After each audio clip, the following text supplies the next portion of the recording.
अध्याय 11 विश्वरूप दर्शन योग। भगवान के विराट रूप के दर्शन का योग। पिछले अध्याय में श्री कृष्ण ने अर्जुन की भक्ति को पोषित और प्रगाढ़ करने के लिए अपनी दिव्य विभूतियों का वर्णन किया था।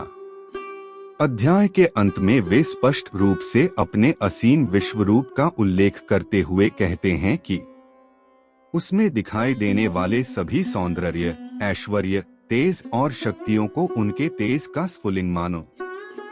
इस अध्याय में अर्जुन श्री कृष्ण से प्रार्थना करता है कि वे उसे अपने विश्वरूप या सभी ब्रह्मांडों में व्याप्त अपने अनंत ब्रह्मांडीय विराट रूप का दर्शन कराएं।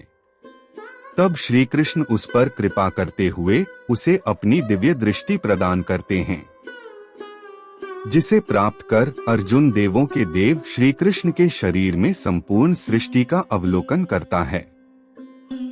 फिर वह भगवान के अद्भुत अनंत स्वरूप में अनगणित मुख, आंखें, भुजाएं, उदर देखता है। उनके विराट रूप का कोई आदि और अंत नहीं है और वह प्रत्येक दिशा में अपरिमित रूप से बढ़ रहा है। उस रूप का तेज आकाश में एक साथ चमकने वाले 100 सूर्यों के प्रकाश से अधिक है। उस विराट रूप को देखकर अर्जुन के शरीर के रोमकूप सिहरने लगे। वह देखता है कि भगवान के नियम के भय से तीनों लोक भय से कांप रहे हैं। उसने देखा कि स्वर्ग के सभी देवता भगवान में प्रवेश कर उनकी शरण ग्रहण कर रहे हैं और सिद्धजन पवित्र वैदिक मंत्रों, प्रार्थनाओं और स्रोतों का पाठ कर भगवान की स्तुति कर रहे हैं। आगे अर्जुन कहता है कि वह धृतराष्ट्र के सभी पुत्रों को उनके सहयोगी राजाओं सहित उनके मुख में प्रवेश करते हुए उसी प्रकार से देख रहा है जैसे पतंगा तीव्र गति से अग्नि की ज्वाला में प्रवेश कर अपना विनाश करता है।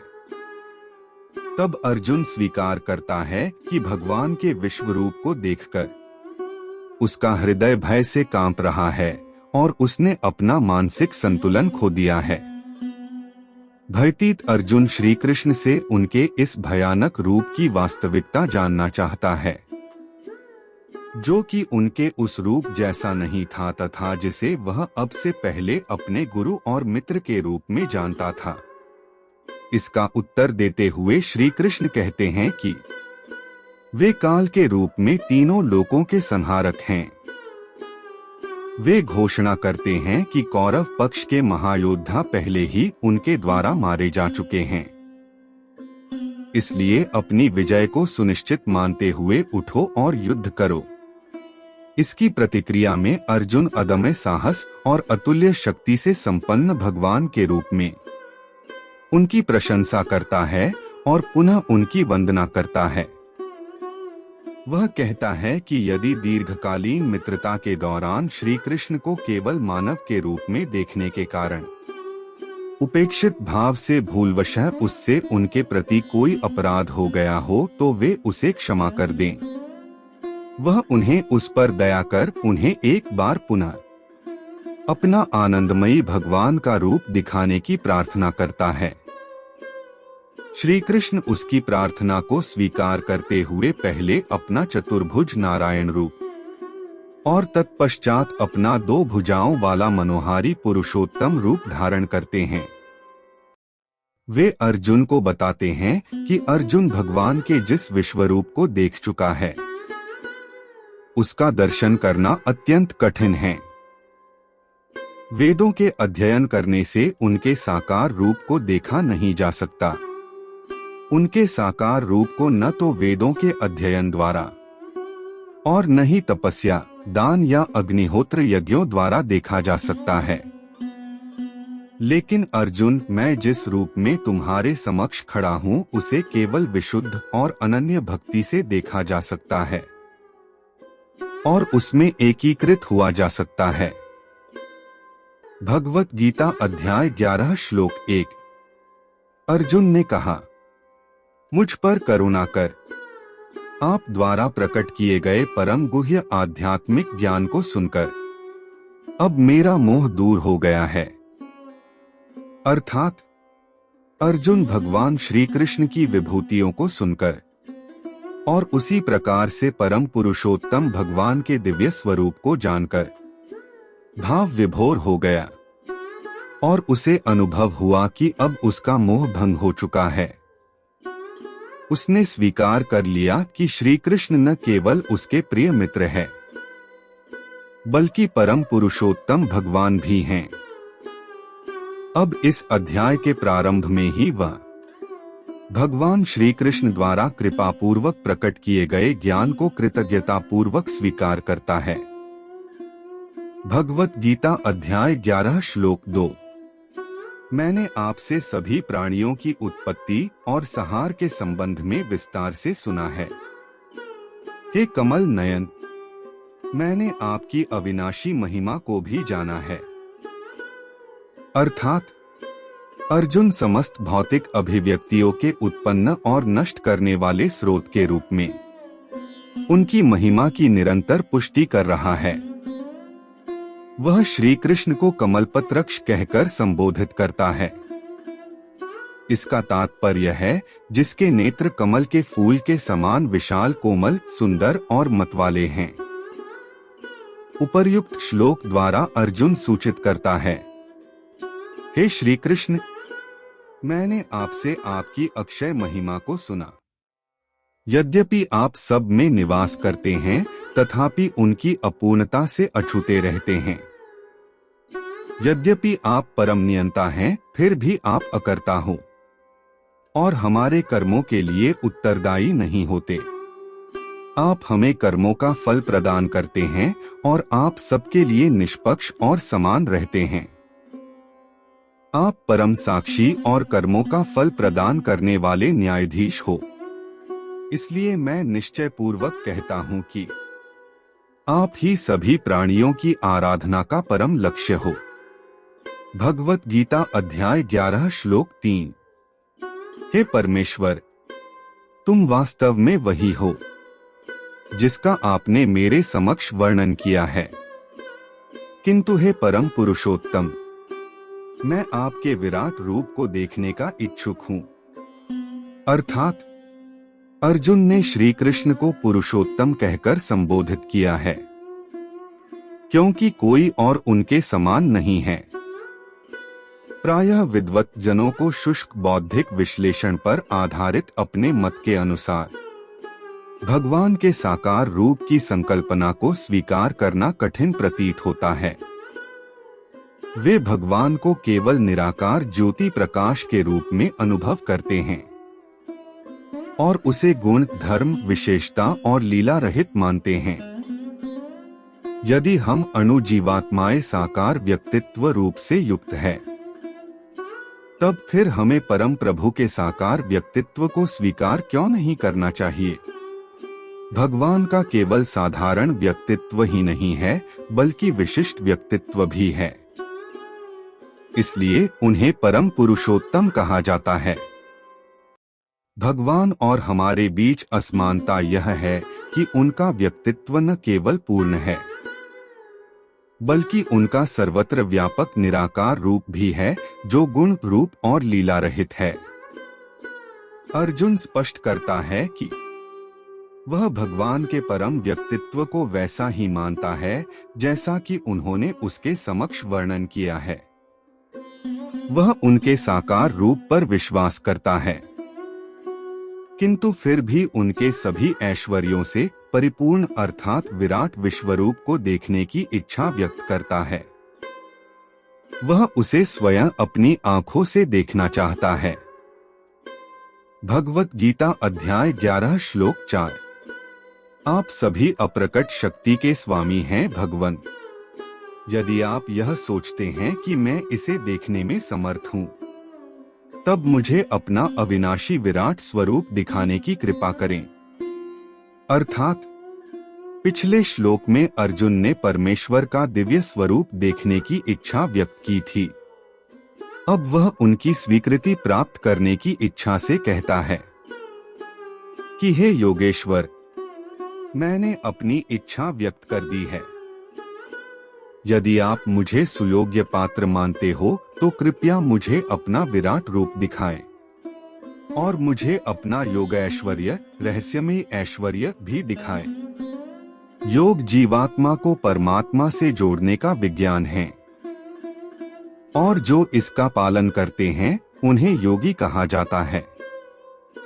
पिछले 10वें अध्याय के 17वें श्लोक में अर्जुन ने भगवान को योगी कहकर संबोधित किया था, जिसका अर्थ योग का स्वामी है। लेकिन अब उसने अपने संबोधन को योगेश्वर में परिवर्तित कर दिया, क्योंकि वह कृष्ण भगवान के प्रति अपनी श्रद्धा को बढ़ाना चाहता है। भगवत गीता अध्याय 11 श्लोक 5। परमेश्वर ने कहा, हे पार्थ, अब तुम मेरे सैकड़ों और हजारों अद्भुत दिव्य रूपों को विभिन्न आकारों और बहुरंगी रूपों में देखो। अर्थात अर्जुन की प्रार्थना सुनकर श्री कृष्ण अब उससे कहते हैं कि मेरे इस दिव्य विश्वरूप या सार्वभौमिक रूप को देखो। उन्होंने पश्य शब्द का प्रयोग किया है, जिसका अर्थ देखना है, और जो यह इंगित करता है कि अर्जुन को ध्यान देना चाहिए। यद्यपि भगवान का रूप एक ही है, किंतु इसकी असंख्य विशेषताएं हैं। तथापि यह बहुसंख्यक आकारों के असंख्य स्वरूपों और विविध रंगों से परिपूर्ण है। श्री कृष्ण ने शतशोथ सहस्रशः वाक्यांश का प्रयोग यह विदित कराने के लिए किया है कि वे असंख्य स्वरूपों, आकारों और बहुरंगी रूपों में विद्यमान रहते हैं। अर्जुन को यह कहने के पश्चात कि मेरे विश्वरूप को अनंत आकारों और रंगों में देखो, अब श्री कृष्ण अर्जुन को कहते हैं कि स्वर्ग के देवताओं और दूसरे अन्य आश्चर्यों को अब मेरे विराट शरीर में देखो। भगवत गीता अध्याय 11 श्लोक 6। हे भरतवंशी, लो अब आदिति के 12 पुत्रों, 8 वसुओं, 11 रुद्रों, 2 अश्विनी कुमारों और उसी प्रकार से 49 मरुतों और पहले कभी न प्रकट हुए अन्य आश्चर्यों को मुझ में देखो। अर्थात भगवान के विश्वरूप में केवल पृथ्वी पर विद्यमान आश्चर्य ही सम्मिलित नहीं हैं, अपितु अन्य उच्च लोकों के आश्चर्य जिन्हें कभी एक साथ इस प्रकार से न देखा गया हो भी सम्मिलित हैं। वे आगे बताते हैं कि स्वर्ग के सभी देवता उनके दिव्य स्वरूप का छोटा सा अंश है। उन्होंने अपने भीतर 12 आदित्यों, 8 वसुओं, 11 रुद्रों, 2 अश्विनी कुमार और उसी प्रकार 49 मरुत दिखाए।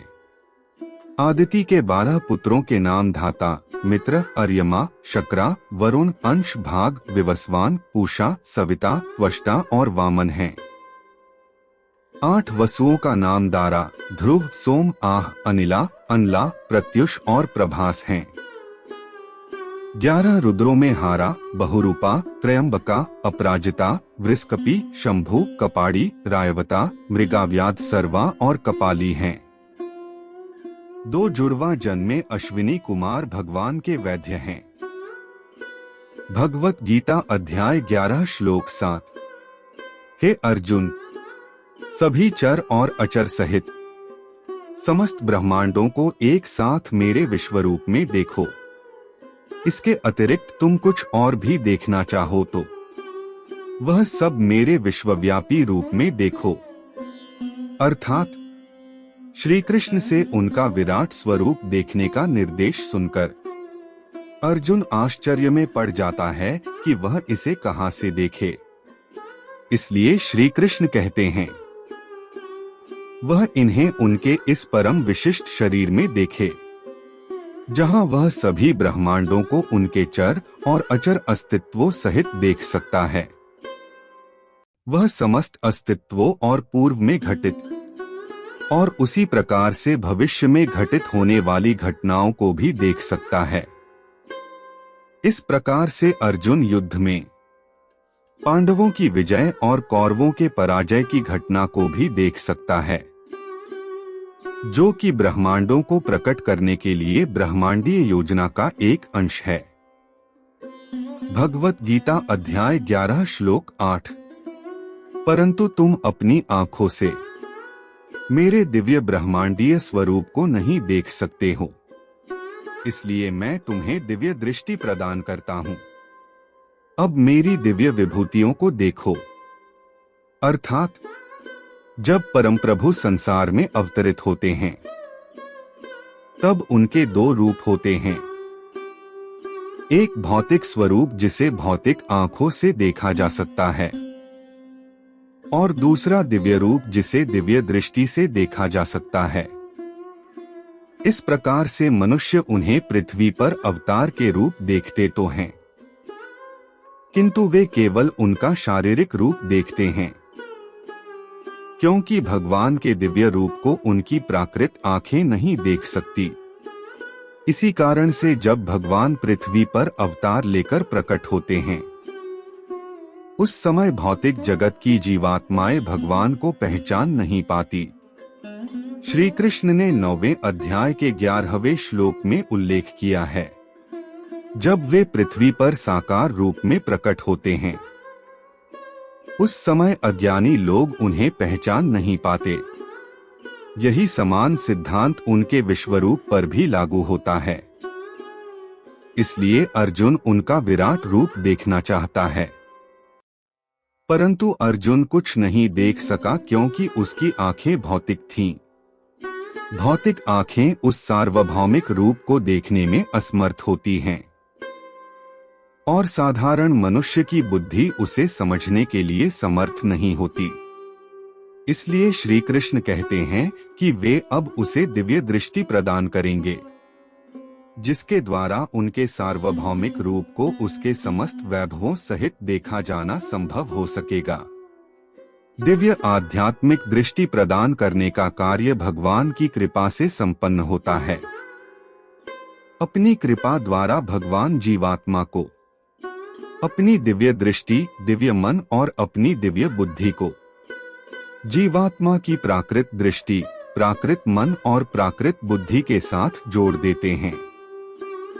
तब दिव्य इंद्रिय मन और बुद्धि से युक्त होकर जीवात्मा भगवान के दिव्य रूप को देखने का विचार कर उन्हें समझ सकती है। भगवत गीता अध्याय 11 श्लोक 9। संजय ने कहा, हे राजन, इस प्रकार से कहकर योग के स्वामी महायोगेश्वर श्री कृष्ण ने अर्जुन को दिव्य विश्वरूप दिखाया। अर्थात अर्जुन ने इस अध्याय के 4 श्लोक में श्री कृष्ण को योगेश्वर कहकर संबोधित किया था। अब वह एक विशेषण महा जोड़कर उन्हें सभी योगियों का भगवान कह संबोधित कर रहा है। संजय को अपने गुरु वेदव्यास से दूरदृष्टि का वरदान प्राप्त था। उसने भी अर्जुन की भांति भगवान श्री कृष्ण का विराट विश्वरूप देखा था। अगले 4 श्लोकों में संजय अर्जुन ने जो देखा था उसका वर्णन करता है। ऐश्वर्य शब्द का अर्थ वैभव है।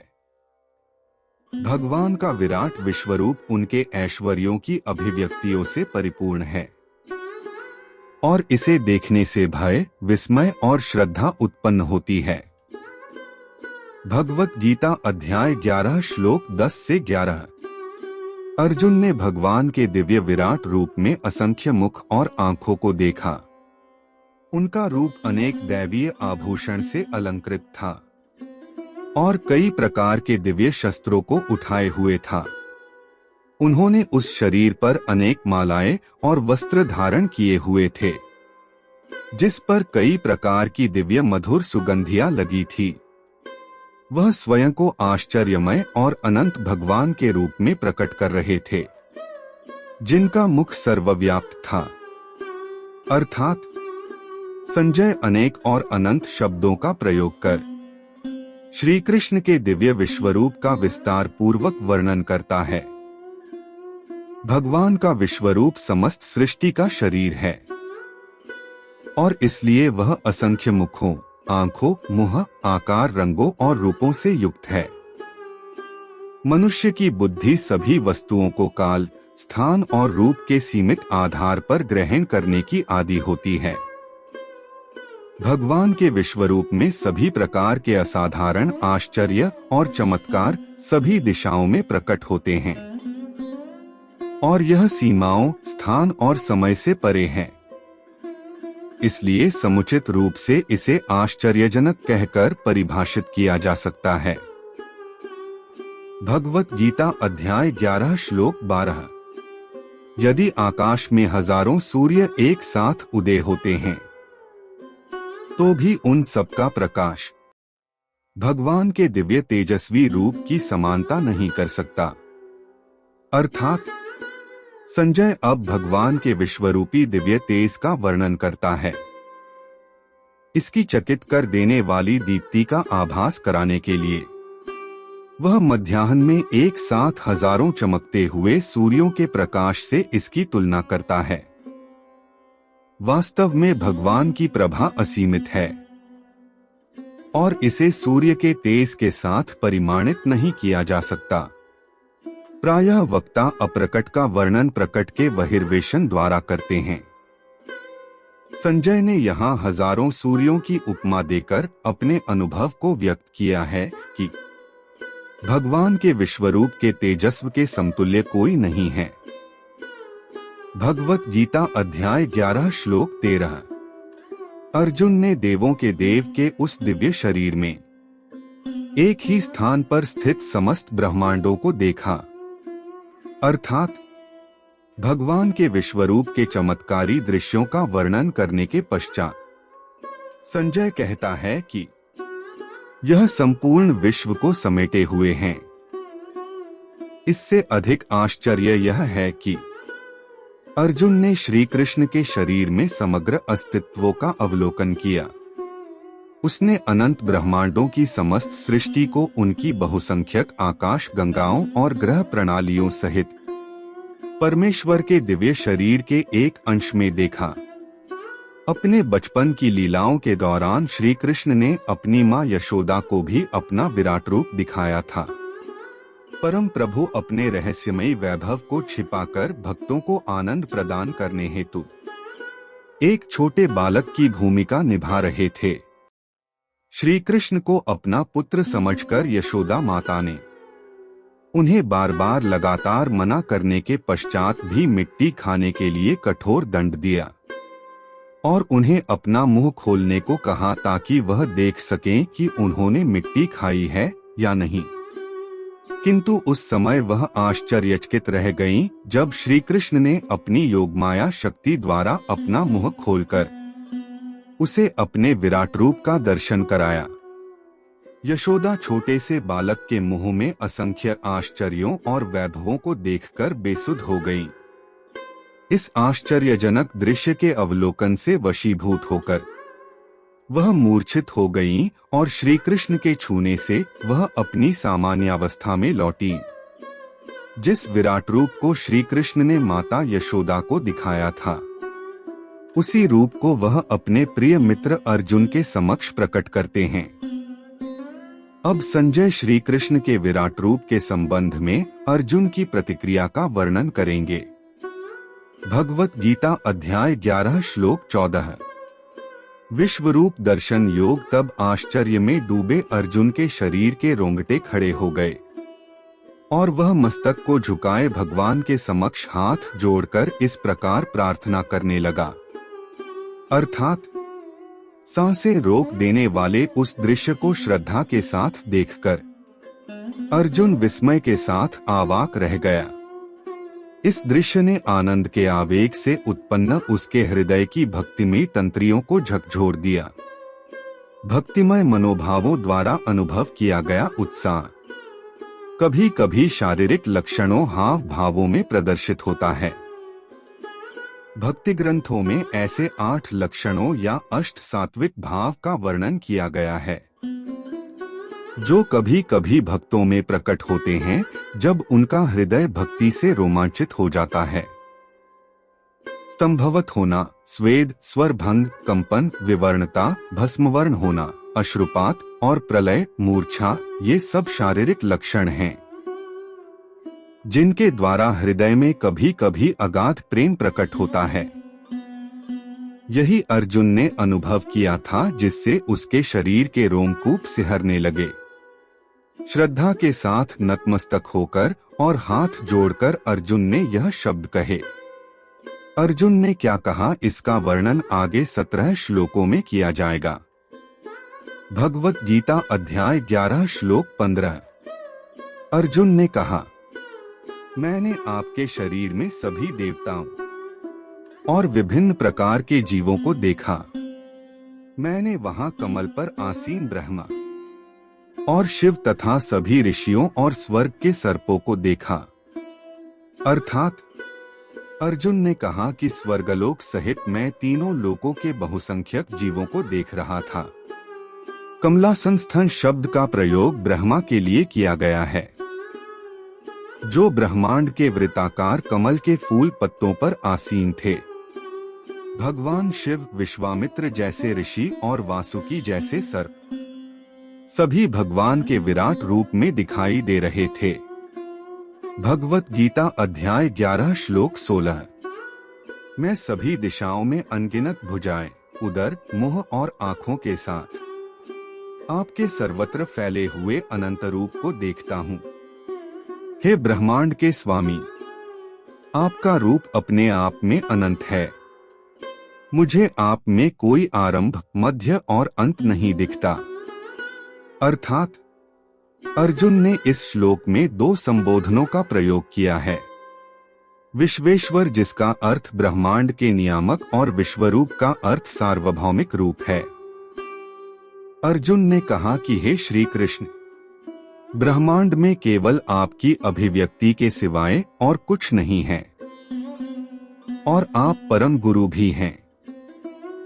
आगे फिर वह अनुभव किए गए उस विश्वरूप की भव्यता के संबंध में अपनी अनुभूति को प्रकट करने के लिए कहता है कि वह जिस ओर भी देखता है वह उस रूप की अभिव्यक्तियों के अंत का कोई निर्णय नहीं कर पाता, क्योंकि उसे उसका आरंभ नहीं मिलता है।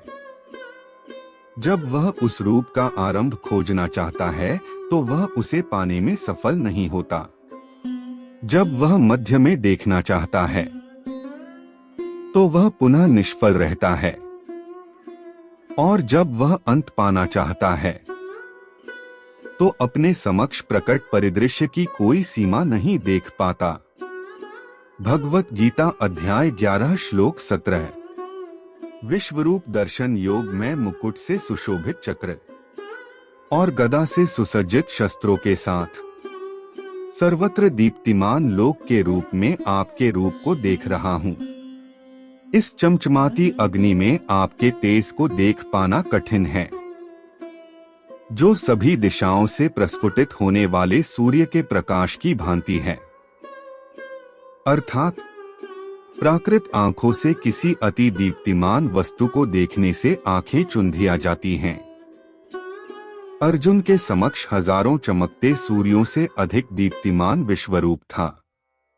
यह ठीक उसी प्रकार था जिस प्रकार सूर्य के प्रकाश में आंखें चुंधिया जाती हैं। उस विराट विश्वरूप को अर्जुन इसलिए देख सका क्योंकि उसे भगवान से दिव्य आंखें प्राप्त हुई थी। उस सार्वभौमिक रूप के भीतर अर्जुन ने 4 भुजाओं वाले विष्णु रूप को 4 प्रसिद्ध प्रतीकों गदा, चक्र, शंख और कमल के पुष्प सहित देखा। भगवत गीता अध्याय 11 श्लोक 18। मैं आपको परम अविनाशी मानता हूँ। आप ही धार्मिक ग्रंथों द्वारा ज्ञात होने वाले परम सत्य हो। आप समस्त सृष्टि के परम आधार हो और सनातन धर्म के नित्य पालक, रक्षक और अविनाशी परम प्रभु हो। अर्थात अर्जुन ने कहा कि वह श्री कृष्ण की संप्रभुता की स्थिति को परम प्रभु के रूप में स्वीकार करता है, जो समस्त सृष्टि के आश्रय हैं और जो सभी शास्त्रों के माध्यम से जाने जाते हैं। कठोपनिषद में वर्णन किया गया है, सभी वैदिक मंत्रों का उद्देश्य हमें भगवान की ओर सम्मुख करना है। वे सभी वेदों के अध्ययन का विषय हैं। श्रीमद् भागवतम में वर्णन है, वैदिक ज्ञान का उद्देश्य भगवान को पाना है। सभी प्रकार के यज्ञ और तपस्याएं उन्हें प्रसन्न करने के लिए की जाती हैं। अर्जुन अपना अनुभव व्यक्त करते हुए कहता है कि उसके समक्ष खड़े भगवान का साकार रूप उस परम सत्य के समान है जो समस्त वैदिक ज्ञान का विषय है। भगवत गीता अध्याय 11 श्लोक 19। आप आदि मध्य और अंत से रहित हैं और आपकी शक्तियों का कोई अंत नहीं है। सूर्य और चंद्रमा आपके नेत्र हैं और अग्नि आपके मुख के तेज के समान है और मैं आपके तेज से समस्त ब्रह्मांड को जलते देख रहा हूं। अर्थात 16वें श्लोक में अर्जुन ने कहा था कि भगवान का रूप आदि मध्य और अंत रहित है। अब जो कुछ उसने देखा उससे उत्साहित होकर वह केवल 3 श्लोकों के पश्चात पुनः इसे दोहराता है। यदि किसी कथन को विस्मय के कारण दोहराया जाता है तो उसे चमत्कार की अभिव्यक्ति के रूप में लेना चाहिए और उसे साहित्यिक दोष नहीं समझना चाहिए। उदाहरणार्थ किसी सांप को देखने के पश्चात कोई चिल्लाकर कहता है, देखो सांप सांप सांप। इसी प्रकार अर्जुन भी आश्चर्यचकित होकर अपने कथनों को दोहराता है। भगवान वास्तव में आदि और अंत से रहित हैं, क्योंकि स्थान काल कारण कार्य संबंध उन्हीं के प्रभुत्व में हैं। इसलिए वे उनके परिणाम से परे हैं। इसके अतिरिक्त सूर्य चंद्रमा और तारे अपनी ऊर्जा भगवान से प्राप्त करते हैं। इस प्रकार वे भगवान ही हैं जो संपूर्ण ब्रह्मांड के इन तत्वों द्वारा गर्मी प्रदान करते हैं। भगवत गीता अध्याय 11 श्लोक 20। हे सभी जीवों के परम स्वामी, स्वर्ग और पृथ्वी के बीच के स्थान और सभी दिशाओं के बीच आप अकेले ही व्याप्त हैं। मैंने देखा है कि आपके अद्भुत और भयानक रूप को देखकर तीनों लोग भय से कांप रहे हैं। अर्थात अर्जुन कहता है कि हे सर्वव्यापी भगवान, आप सारी पृथ्वी और उसके ऊपर आकाश और उसके बीच के स्थान में सभी 10 दिशाओं में व्याप्त हैं। सभी जीव आपके भय से कांपते दिखाई दे रहे हैं। तीनों लोग भगवान के विश्वरूप के समक्ष क्यों थरथरा रहे हैं, जबकि उन्होंने भगवान का विश्वरूप देखा ही नहीं है। सभी उसका पालन करने के लिए बाध्य हो रहे हैं। अर्जुन कहता है कि सभी भगवान के नियम के भय से कार्य कर रहे हैं। उनकी आज्ञाएं अटल हैं और सभी उनका पालन करने के लिए बाध्य होते हैं। संसार का कार्य कर्म के नियमों के अधीन होता है। हम जो भी कर्म करते हैं उससे हमारे कर्मफल संचित होते हैं। कर्म के नियमों के समान असंख्य नियम अस्तित्व में हैं। कई वैज्ञानिक जीवन निर्वाह के लिए खोज और आविष्कार करते हुए भौतिक सिद्धांत बनाते हैं, किंतु वह नियम नहीं बना सकते। भगवान सर्वोच्च विधि निर्माता है और सभी उसके नियमों के प्रभुत्व के अधीन हैं। भगवत गीता अध्याय 11 श्लोक 21। स्वर्ग के सभी देवता आप में प्रवेश होकर आपकी शरण ग्रहण कर रहे हैं और कुछ भय से हाथ जोड़कर आपकी स्तुति कर रहे हैं। महर्षि और सिद्धजन पवित्र स्रोतों का पाठ कर और अनेक प्रार्थनाओं के साथ आपकी स्तुति कर रहे हैं। अर्थात अर्जुन ने यहाँ श्री कृष्ण के काल रूप को देखा, अर्थात उन्हें सब कालों के भक्षण के रूप में देखा। कालचक्र का विकराल रूप देवताओं सहित शक्तिशाली योद्धाओं का भी संहार कर देता है। अर्जुन ने विश्वरूप के समक्ष हाथ जोड़ते हुए उन्हें भगवान के काल रूप में प्रवेश करते हुए देखा। उसी समय उसने ऋषियों और पुण्यात्माओं को भगवान का चिंतन गान के साथ स्तुति करते हुए देखा। भगवत गीता अध्याय 11 श्लोक 22। रुद्र, आदित्य, वसु, साध्यगण, विश्वदेव, दोनों अश्विनी कुमार, मरुत, पित्तर, गंधर्व, यक्ष, असुर तथा सभी सिद्धजन आपको आश्चर्य से देख रहे हैं। अर्थात ये सभी महान विभूतियां भगवान की शक्ति से ही अपनी पदवियां पाती हैं और भगवान द्वारा सौंपे गए कर्तव्यों का सृष्टि के नियमों के अंतर्गत कृतज्ञता से पालन करती हैं। अतः इनके लिए उल्लेख किया गया है कि ये सब भगवान के ब्रह्मांडीय रूप को आश्चर्यचकित होकर देख रहे हैं। भगवत गीता अध्याय 11 श्लोक 23। हे सर्वशक्तिमान भगवान, अनेक मुख, नेत्र, भुजा, जांघें, पांव, पेट तथा भयानक दांतों सहित आपके विकराल रूप को देखकर समस्त लोग भय से त्रस्त है और उसी प्रकार से मैं भी। अर्थात सभी ओर प्रभु के असंख्य हाथ, टांगे, मुख और उदर दिखाई दे रहे थे। परम सत्ता के हजारों सिर, हजारों आंखें और हजारों पांव हैं।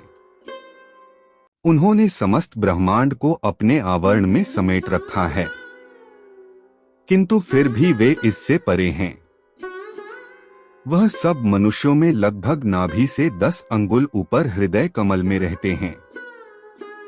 वे जो उन्हें देख रहे हैं और जो उन्हें देख चुके हैं, भयभीत हो चुके और भयतीत हो रहे, ये सभी भगवान के विश्वरूप के भीतर हैं। कठोपनिषद में पुनः वर्णन किया गया है। भगवान के भय से अग्नि जलती है और सूर्य चमकता है। उन्हीं के भय के कारण वायु प्रवाहित होती है और इंद्र धरती पर वर्षा करता है। यहाँ तक कि मृत्यु का देवता यमराज भी भगवान के समक्ष भय से कांपता है। भगवत गीता अध्याय 11 श्लोक 24। हे विष्णु भगवान, आकाश को स्पर्श करते हुए बहुरंगों, दीप्तिमान मुख फैलाए और चमकती हुई असंख्य आंखों से युक्त आपके रूप को देखकर मेरा हृदय भय से कांप रहा है और मैंने अपना सारा धैर्य और मानसिक संतुलन खो दिया है।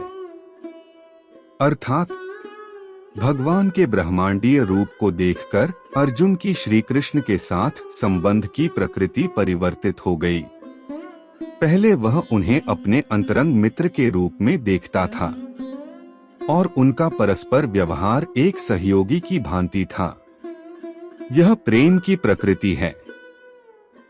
यह मन को इतनी गहनता से तल्लीन कर देता है कि भक्त अपने प्रियतम भगवान की वास्तविक सर्वज्ञता को भूल जाता है। यदि वह औपचारिकता बनाए रखता है, तब वह प्रेम में परिपूर्णता प्रकट करने में असमर्थ रहता है। उदाहरणार्थ, एक पत्नी अपने पति से गहन प्रेम करती है। यद्यपि वह किसी राज्य का राज्यपाल हो, तब भी पत्नी उसे पति के रूप में ही देखती है और इसी कारण से वह उससे घनिष्ठ संबंध बनाने में सफल हो सकती है। यदि उसकी बुद्धि यह निर्णय कर लेती है कि उसका पति तो राज्यपाल है, फिर जब भी वह उसके सामने आएगा, उसे तब उसकी सेवा के लिए तत्पर रहना और औपचारिक रूप से उसका अधिक सम्मान करना होगा। इसलिए प्रियतम की औपचारिक स्थिति का ज्ञान प्रेम की भावनाओं में डूब जाता है। इस प्रकार की स्थिति भगवान के प्रति समर्पण भक्ति की दशा में होती है। ब्रिज के ग्वालबाल ने श्री कृष्ण को अपने अंतरंग सखा के रूप में देखते थे। जगतगुरु श्री कृपालु जी महाराज ने उनकी श्री कृष्ण के साथ की गई लीलाओं में इसका अति सुंदर चित्रण किया है। श्री कृष्ण और उनके ग्वाल बाल सखाओं के बीच मधुर प्रेम को तो देखो कि वे परस्पर खेलते हैं, और जब श्री कृष्ण खेल में हार जाते हैं तो वह भूमि पर बैठकर घोड़ा बनते हैं और सखा उनकी सवारी करते हैं। अगर ग्वाल सखाओं को यह बोध हो जाता कि श्री कृष्ण भगवान थे, तब वे कभी ऐसा करने का साहस नहीं करते।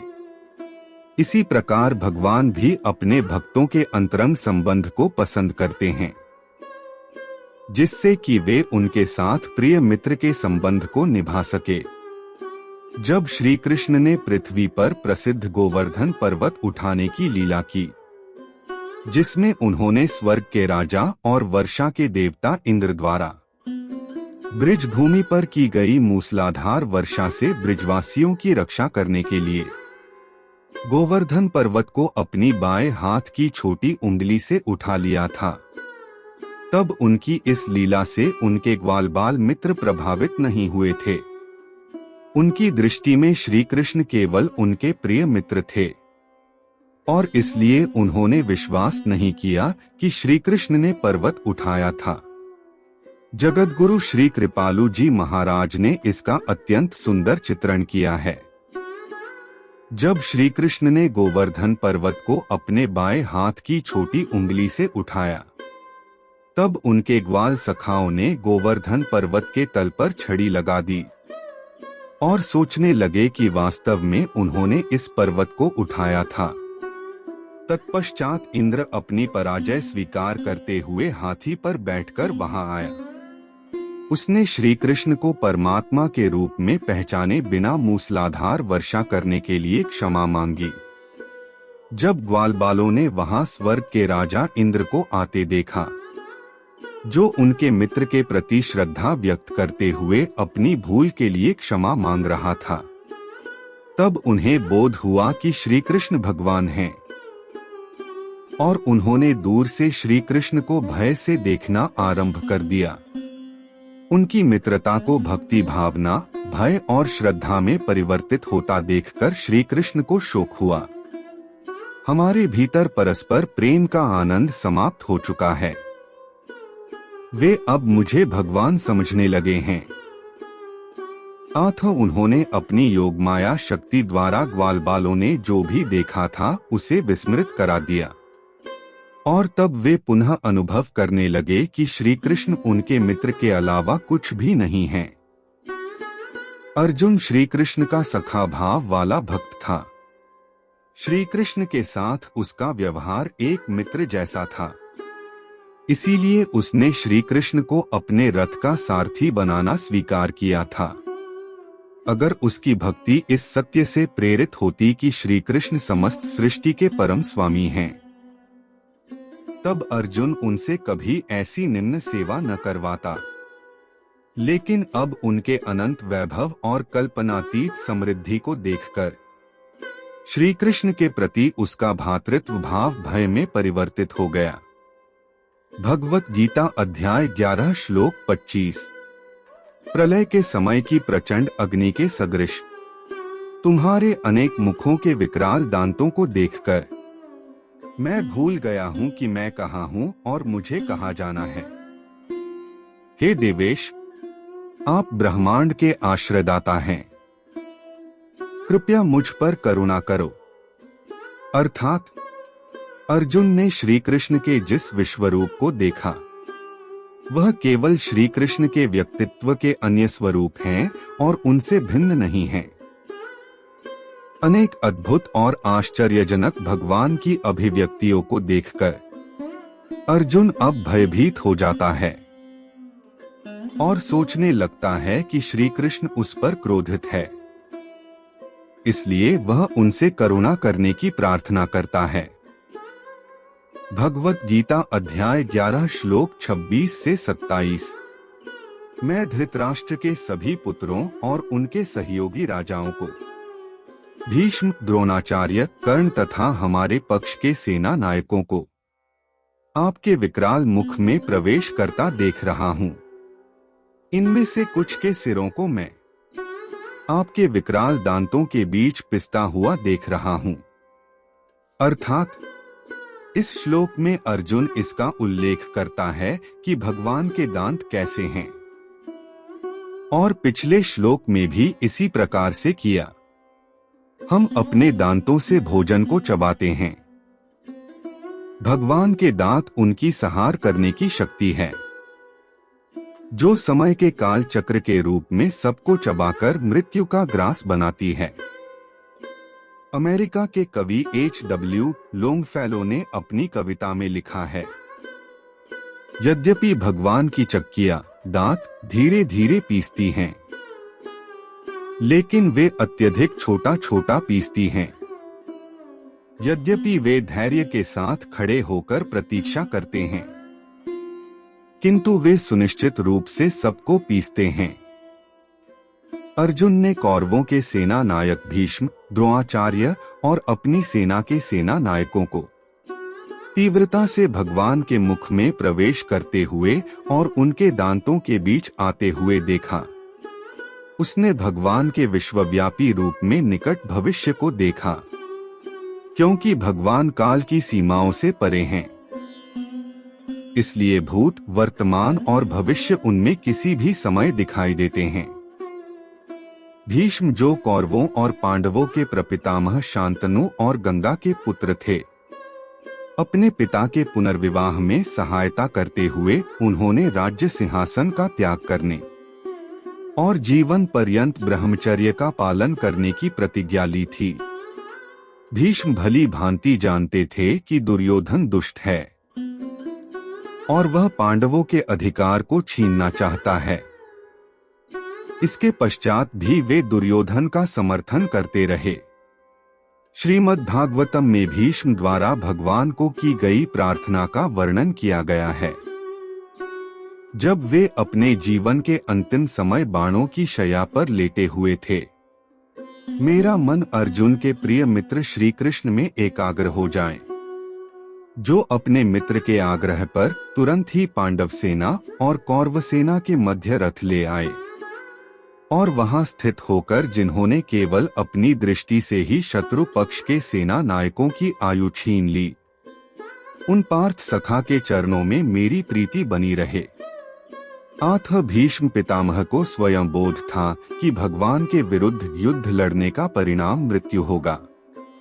द्रोणाचार्य कौरवों और पांडवों को सैन्य शिक्षा प्रदान करने वाले गुरु थे।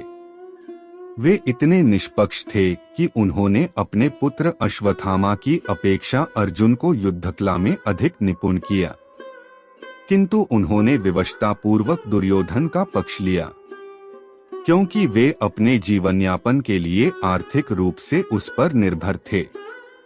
इसलिए द्रोणाचार्य ने भी युद्ध में मरने का निश्चय किया। उन्हें बोध था कि अपने भाग्य के अनुसार वे युद्ध में मृत्यु को प्राप्त होंगे। कर्ण दुर्योधन का अंतरंग मित्र था और इसलिए उसने कौरवों के पक्ष में युद्ध लड़ा। उसमें भी महानायकों जैसे गुण थे। जब श्री कृष्ण ने यह रहस्योद्घाटन किया कि वह कुंती का ज्येष्ठ पुत्र है और पांडव वास्तव में उसके भाई हैं, उसने श्री कृष्ण से कहा कि वे युधिष्ठिर को इस रहस्य के संबंध में कुछ न बताएं, क्योंकि वह मेरा वध करवाने के प्रयास को रोककर युद्ध में पराजित हो जाएगा। यद्यपि उसने युद्ध में दुर्योधन का पक्ष लिया था, किंतु उसे भी यह ज्ञान था कि उसकी नीति के अनुसार उसे भी युद्ध में वीरगति प्राप्त होगी। भगवत गीता अध्याय 11 श्लोक 28 से 29। जिस प्रकार से नदियों की कई लहरें समुद्र में प्रवेश करती हैं, उसी प्रकार से ये सब महायोद्धा आपके धधकते मुख में प्रवेश कर रहे हैं। जिस प्रकार से पतंगा तीव्र गति से अग्नि में प्रवेश कर जलकर भस्म हो जाता है, उसी प्रकार से ये सेनाएं अपने विनाश के लिए तीव्र गति से आपके मुख में प्रवेश कर रही हैं। अर्थात महाभारत के युद्ध में कई बड़े राजा और योद्धा थे, जिन्होंने अपने धर्म का पालन करते हुए युद्ध भूमि में वीरगति प्राप्त की। अर्जुन इनकी तुलना नदी की लहरों से करता है, जो स्वेच्छा से समुद्र में मिल जाती हैं। उस युद्ध में कई लोग ऐसे भी थे जिन्होंने लोभ और निजी स्वार्थ के लिए युद्ध लड़ा। अर्जुन ने उनकी तुलना पतंगों से की है, जो लालच के कारण अज्ञानतावश अग्नि में जलकर भस्म हो जाते हैं, लेकिन दोनों स्थितियों में वे तीव्रता से सिर पर खड़ी मृत्यु के मुख में प्रवेश कर रहे हैं। भगवत गीता अध्याय 11 श्लोक 30। तुम अपनी तीक्ष्ण जिह्वा से समस्त दिशाओं के जीव समूहों को चाट रहे हो और उन्हें अपने प्रज्वलित मुखों में निगल रहे हो। हे विष्णु, आप अपने सर्वत्र फैले प्रचंड तेज की किरणों से समस्त ब्रह्मांड को भीषणता से झुलसा रहे हो। अर्थात भगवान अपने सृजन, पालन और संहार की भव्य शक्ति के साथ संसार को नियंत्रित करते हैं। भगवान के विश्वरूप में नियत भावी घटनाओं का दृश्य देखकर अर्जुन युद्ध में अपने शत्रुओं का विनाश देखता है। वह अपने अनेक सहयोगियों को भी मृत्यु का ग्रास बनते हुए देखता है। ऐसे अद्भुत दृश्य को देखकर जड़वत अर्जुन अगले श्लोक में भगवान से प्रार्थना करता है।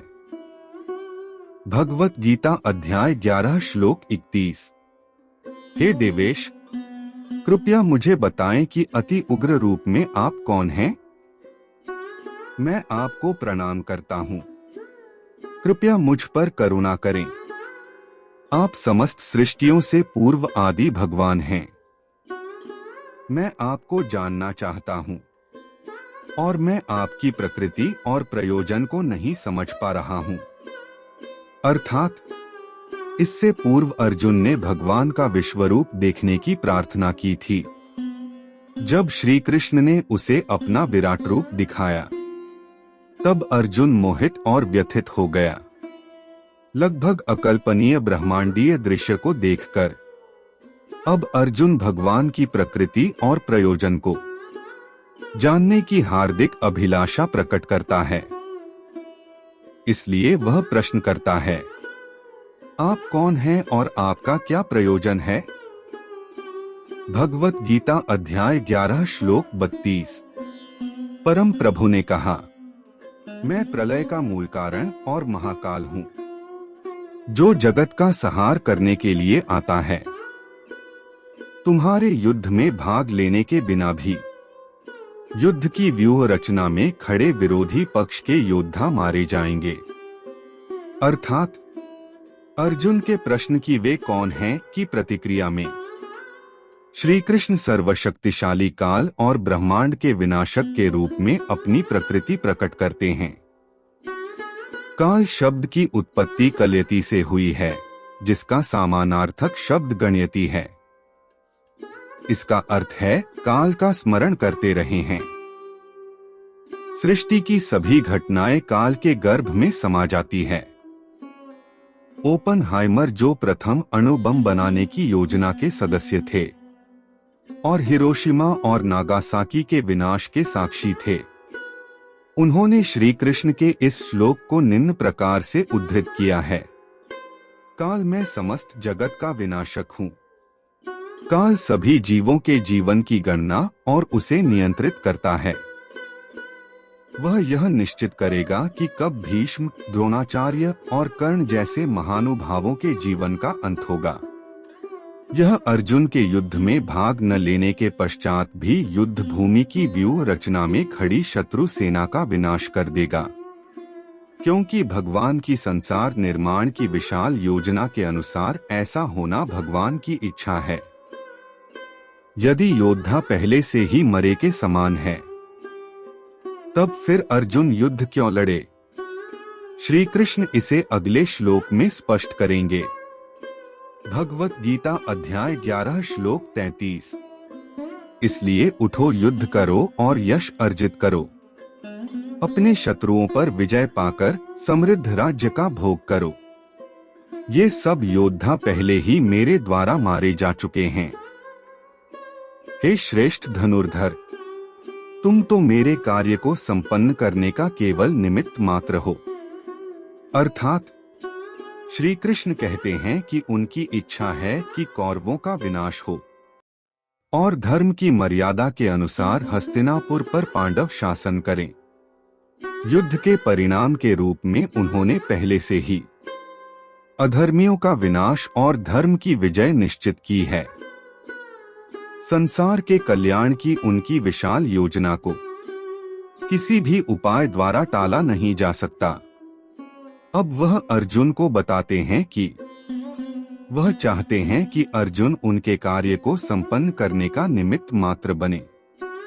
भगवान को अपने कार्यों हेतु मनुष्य की सहायता की अपेक्षा नहीं होती, जबकि मनुष्य भगवान की इच्छा को पूर्ण कर नित्य सुख पाता है। भगवान के सुख के लिए कुछ ऐसे अवसर पाकर हम भगवान की विशेष कृपा प्राप्त करते हैं और भगवान के नित्य दास बनने के पात्र हो जाते हैं। अर्जुन को यह स्मरण करवाते हुए कि धनुर्विद्या में उसे उन्हीं की कृपा से असाधारण कौशल प्राप्त हुआ है, ऐसा कहकर श्री कृष्ण अर्जुन को अपना शस्त्र बनने के लिए प्रोत्साहित करते हैं। इसलिए वे अर्जुन को सव्यसाचिन कहकर संबोधित करते हैं, जिसका अर्थ श्रेष्ठ धनुर्धर होना है, क्योंकि अर्जुन सर्वश्रेष्ठ धनुर्धर था और अपने किसी भी हाथ से बाण चलाने में समर्थ था। भगवत गीता अध्याय 11 श्लोक 34। द्रोणाचार्य, भीष्म, जयद्रथ, कर्ण और अन्य महायोद्धा पहले ही मेरे द्वारा मारे जा चुके हैं, इसलिए बिना विक्षुब्ध हुए युद्ध करो और इनका वध करो और अपने शत्रुओं पर विजय पाओ। अर्थात कौरवों की ओर से कई सेना नायक कभी युद्ध में पराजित नहीं हुए थे। जयद्रथ को वरदान प्राप्त था कि उसका वध होने पर जैसे ही उसका शीश भूमि पर गिरेगा, तब उसी समय उसका वध करने वाले प्रतिद्वंदी का शीश भी टुकड़े होकर भूमि पर गिरेगा। कर्ण के पास इंद्र द्वारा दिया गया शक्ति नामक विशेष शस्त्र था, जिसका प्रयोग कर वह किसी का भी वध कर सकता था, किंतु इसका प्रयोग केवल एक बार ही किया जा सकता था। इसलिए कर्ण ने इसे अर्जुन का वध करने के लिए सुरक्षित रखा था। द्रोणाचार्य ने परशुराम, जो भगवान का अवतार थे, से सभी प्रकार के शस्त्रों को निष्क्रिय करने की विद्या ग्रहण की थी। भीष्म पितामह को इच्छा मृत्यु का वरदान प्राप्त था और वे स्वयं अपनी मृत्यु का समय और स्थान निश्चित कर सकते थे, किंतु फिर भी यदि भगवान ने युद्ध में किसी को मारना चाहा, तब उन्हें कोई भी बचा न सका। इसलिए कहा जाता है, अगर भगवान राम किसी के विरुद्ध होने का निर्णय कर लें, तब तुम संभवतः विंध्याचल वन में निवास करने लगो, किंतु वहां तुम्हें जलाने के लिए लकड़ियां प्राप्त नहीं होगी। अगर तुम समुद्र के किनारे भी रहो, तब भी तुम्हें अपनी आवश्यकता के लिए जल उपलब्ध नहीं होगा। यदि तुम धन के देवता कुबेर के घर में वास करते हो, तब तुम्हें पर्याप्त भोजन भी नहीं मिल सकता। यहाँ तक कि अगर भगवान किसी को मारना चाहें, तब उस व्यक्ति को मृत्यु से बचाने के लिए कितने ही कड़े सुरक्षा प्रबंध भी क्यों न कर लिए जाएं, तब भी उसकी मृत्यु को टाला नहीं जा सकता। समान रूप से श्री कृष्ण कहते हैं कि उन्होंने युद्ध के परिणाम का निर्णय पहले ही कर रखा है, लेकिन वह चाहते हैं कि अर्जुन उनकी इच्छा को पूरा करने का माध्यम बने और युद्ध में विजयी होकर यश प्राप्त करे। जिस प्रकार भक्त भगवान की महिमा मंडित करता है, उसी प्रकार से भगवान की प्रकृति भी अपने भक्त की प्रशंसा करने की होती है। इसलिए श्री कृष्ण युद्ध में मिलने वाली विजय का श्रेय अपने ऊपर नहीं लेना चाहते थे। उनकी यह इच्छा थी कि लोग यह कहें कि अर्जुन ने अति शौर्य के साथ युद्ध लड़ते हुए पांडवों की विजय सुनिश्चित की। आध्यात्मिक जीवन में भी साधक प्रायः उस समय हतोत्साहित हो जाते हैं जब वे स्वयं को क्रोध, लोभ, ईर्ष्या, कामवासना, अहंकार आदि मनोविकारों को वश में करने में समर्थ नहीं पाते। उनका गुरु उन्हें प्रोत्साहित करते हुए कहता है, निराश न हो, उठो, इन मनोविकारों का सामना करो, लड़ो और तभी तुम अपने मन के शत्रु पर विजय पाओगे, क्योंकि भगवान तुम्हें विजयी बनाना चाहते हैं। तुम्हारे प्रयास केवल निमित्त मात्र होंगे, जबकि भगवान अपनी कृपा से तुम्हारी विजय सुनिश्चित करने की योजना बनाते हैं। भगवान द्वारा कर्तव्य पालन करने के आह्वान को सुनकर अर्जुन ने क्या प्रतिक्रिया व्यक्त की? इसकी व्याख्या अगले श्लोक में की गई है। भगवत गीता अध्याय 11 श्लोक 35। संजय ने कहा, केशव के इन वचनों को सुनकर अर्जुन ने भय से कांपते हुए अपने दोनों हाथों को जोड़कर श्री कृष्ण को नमस्कार किया और अवरुद्ध स्वर में भयभीत होकर श्री कृष्ण से इस प्रकार कहा। अर्थात यहाँ अर्जुन को किरीटी कहकर संबोधित किया गया है। उसने एक बार में 2 दानवों का वध करने के लिए इंद्र की सहायता की थी। इंद्र ने प्रसन्न होकर उसे चमकीला मुकुट उपहार में दिया। मुकुट राज सिंहासन का प्रतीक भी होता है। और संजय ने वृद्ध राजा धृतराष्ट्र के सामने यह शब्द प्रयोग कर उन्हें यह संकेत दिया कि उसके पुत्र कौरव आसन्न युद्ध में पराजित होकर राजपाट खो देंगे। भगवत गीता अध्याय 11 श्लोक 36। अर्जुन ने कहा है, हे ऋषिकेश, ये उचित है कि आपके नाम श्रवण और यश गान से संसार हर्षित होता है। असुर गण आपसे भयभीत होकर सभी दिशाओं की ओर भागते रहते हैं और सिद्ध महात्माओं के समुदाय आपको नमस्कार करते हैं। अर्थात इस और अगले 4 श्लोकों में अर्जुन कई परिप्रेक्ष्यों में भगवान की महिमा की प्रशंसा करता है। यह स्वाभाविक है कि किसी राज्य की प्रजा अपने राजा का प्रभुत्व स्वीकार कर उसकी महिमा का गुणगान कर प्रसन्न रहती है।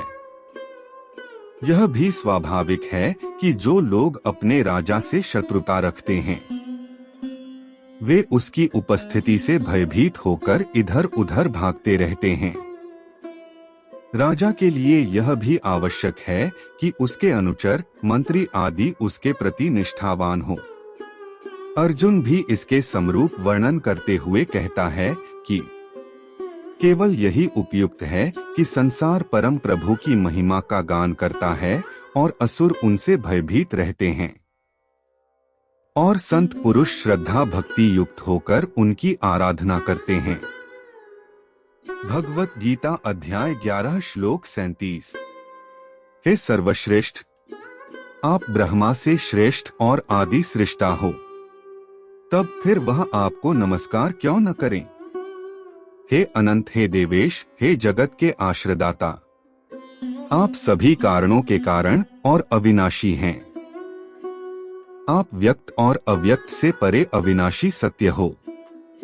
अर्थात अर्जुन ने इस श्लोक में कस्माच्च तेन शब्द का प्रयोग किया है, जिसका अर्थ वे क्यों न करे है। जब समस्त सृष्टि भगवान से उत्पन्न होती है और उनमें स्थित और वापस उन्हीं में विलय हो जाती है, तब फिर सभी जीवों को भगवान के प्रति कृतज्ञता क्यों नहीं दर्शाना चाहिए। वे सब कुछ हैं। सृष्टि में जो भी व्यक्त है वह सब कुछ भगवान है, क्योंकि वे सब भगवान की शक्ति हैं। सृष्टि में जो शेष अव्यक्त रह जाता है भगवान उसमें भी व्याप्त हैं, क्योंकि यह उनकी अदृश्य शक्ति है। इसलिए वे व्यक्त और अव्यक्त दोनों से परे हैं, क्योंकि वे सर्वशक्तिमान हैं और सभी शक्तियों का स्रोत और मूल हैं। इसलिए न तो भौतिक शक्ति और न ही जीवात्मा उनके विलक्षण व्यक्तित्व पर प्रभाव डाल सकती है। वे दोनों से श्रेष्ठ और परे हैं। अर्जुन विशेष रूप से उल्लेख करता है कि वे ब्रह्मा से श्रेष्ठ हैं, क्योंकि ब्रह्मा ब्रह्मांड में सबसे वरिष्ठ हैं। सभी जीव ब्रह्मा या उनके वंशजों की संतानें हैं, जबकि ब्रह्मा स्वयं भगवान विष्णु की कमलनाल से उत्पन्न हुए थे, जो श्री कृष्ण का विस्तार हैं। इसलिए ब्रह्मा को संसार का वरिष्ठ प्रपितामह माना गया है। अतः यह कहना उचित है कि ब्रह्मा को चाहिए कि वह भी भगवान को नमस्कार करें। भगवत गीता अध्याय 11 श्लोक 38। आप आदि सर्वात्मा दिव्य सनातन स्वरूप हैं। आप ही इस ब्रह्मांड के परम आश्रय हैं। आप ही सर्वज्ञाता और आप ही परम धाम हो। जो कुछ भी जानने योग्य है वह सब आप ही हो। हे अनंत रूपों के स्वामी, केवल आप ही समस्त ब्रह्मांड में व्याप्त हो। अर्थात अर्जुन श्री कृष्ण को दिव्य सनातन पुरुष के रूप में संबोधित करता है, जो सभी कारणों के कारण हैं। सभी वस्तुओं और सभी जीवन रूपों का कोई कारण या मूल होता है, जिससे उनकी उत्पत्ति होती है। भगवान विष्णु का भी कारण है। यद्यपि वह भगवान का रूप हैं, किंतु उनका यह रूप श्री कृष्ण का विस्तार है, जबकि श्री कृष्ण किसी के स्वरूप के विस्तार नहीं हैं। वे कारण रहित और सृष्टि में प्रकट सभी अस्तित्वों का मूल कारण हैं। इसलिए ब्रह्मा को उनकी आराधना करनी चाहिए। श्री कृष्ण परमात्मा का मूल स्वरूप हैं। वे सर्वज्ञाता और परम आनंद हैं। वे सबके कारण और स्वयं कारण रहित हैं। वह सब कारणों के कारण हैं। श्री कृष्ण सर्वांतर्यामी हैं। वे सर्वज्ञ और ज्ञेय दोनों हैं। श्रीमद् भागवतम में वर्णन है, वास्तविक ज्ञान वही है जो भगवान को जानने में सहायता करे। जगतगुरु श्री कृपालु जी महाराज कहते हैं, कोई भी कर्म यदि भगवान की सेवा के लिए किया जाता है तो उसे वास्तव में कर्म कहते हैं। जो ज्ञान भगवान से प्रेम को बढ़ाए वही वास्तविक ज्ञान है। अतः भगवान ज्ञाता और ज्ञेय दोनों हैं। भगवत गीता अध्याय 11 श्लोक 39। आप वायु, यम, अग्नि, जल और चंद्रमा के देवता हैं। आप ब्रह्मा के पिता और सभी जीवों के प्रपितामह हैं। अतः मैं आपको हजारों बार और बार बार नमस्कार करता हूँ। अर्थात श्री कृष्ण के प्रति अपार श्रद्धा से युक्त अर्जुन हजारों बार सहस्त्रकृत वह कहकर उनका अभिवादन करता है। भारत में दीपावली के त्योहार के दौरान हाथी, घोड़े, स्त्री पुरुष और कुत्ते के आकार की मिठाइयां बनाई जाती हैं, किंतु सभी में एक सामग्री शक्कर होती है। समान रूप से स्वर्ग के देवताओं का अपना विभिन्न प्रकार का व्यक्तित्व होता है और वे संसार के संचालन हेतु विशिष्ट दायित्वों का निर्वहन करते हैं, किंतु वही एक भगवान उन सब में स्थित रहते हैं और उन्हें प्रदान की गई विशेष शक्तियों में प्रकट होते हैं। एक अन्य उदाहरण देखें। विभिन्न प्रकार के आभूषण स्वर्ण से बनते हैं। उन सब का रूप विभिन्न होता है और फिर भी वे सब स्वर्ण ही होते हैं। इसलिए केवल स्वर्ण आभूषण नहीं होता, बल्कि सभी आभूषण स्वर्ण होते हैं। स्वर्ण के समान भगवान ही सब देवता हैं, लेकिन देवता भगवान नहीं हैं। अतः अर्जुन इस श्लोक में कहता है कि श्री कृष्ण वायु, यमराज, अग्नि, वरुण, चंद्रमा और ब्रह्मा भी हैं। इन श्लोकों का श्रवण अर्जुन के कानों को सुख का अनुभव कराता है। भगवत गीता अध्याय 11 श्लोक 40। हे अनंत शक्तियों के स्वामी, आपको आगे और पीछे और वास्तव में सभी ओर से नमस्कार है। आप असीम पराक्रम और शक्ति के स्वामी हैं और सर्वव्यापी हैं। अतः आप सब कुछ हैं। अर्थात अर्जुन श्री कृष्ण की महिमा का निरंतर गान करते हुए इस प्रकार से यह घोषणा करता है कि वे अनंत वीर्या और अनंत विक्रमस्त्व अर्थात असीम शक्तिशाली और पराक्रमी हैं। वह विस्मित होकर उन्हें सभी दिशाओं से बार बार नमो नमो कहकर नमस्कार करता है। भगवत गीता अध्याय 11 श्लोक 41 से 42।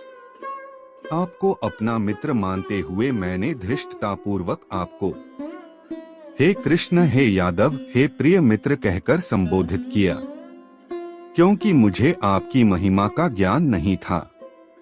उपेक्षित भाव से और प्रेमवश होकर यदि उपहास करते हुए, मैंने कई बार खेलते हुए, विश्राम करते हुए, बैठते हुए, खाते हुए, अकेले में या अन्य लोगों के समक्ष आपका कभी अनादर किया हो तो उन सब अपराधों के लिए हे अचिंत्य, मैं आपसे क्षमा याचना करता हूँ। अर्थात भगवान सभी व्यक्तित्वों में सर्वश्रेष्ठ और परम हैं। लेकिन जैसे कि पहले इस अध्याय में श्लोक 24 में उल्लेख किया है कि जब प्रेम प्रगाढ़ हो जाता है तो प्रेमी प्रियतम की औपचारिक पदवी को भूल जाता है। इस प्रकार से अर्जुन श्री कृष्ण के साथ व्यतीत किए गए गहन अंतरंग मित्रता के अविस्मरणीय क्षणों के आनंद में निमग्न होने के कारण उनकी सर्वोच्च स्थिति से अनभिज्ञ था।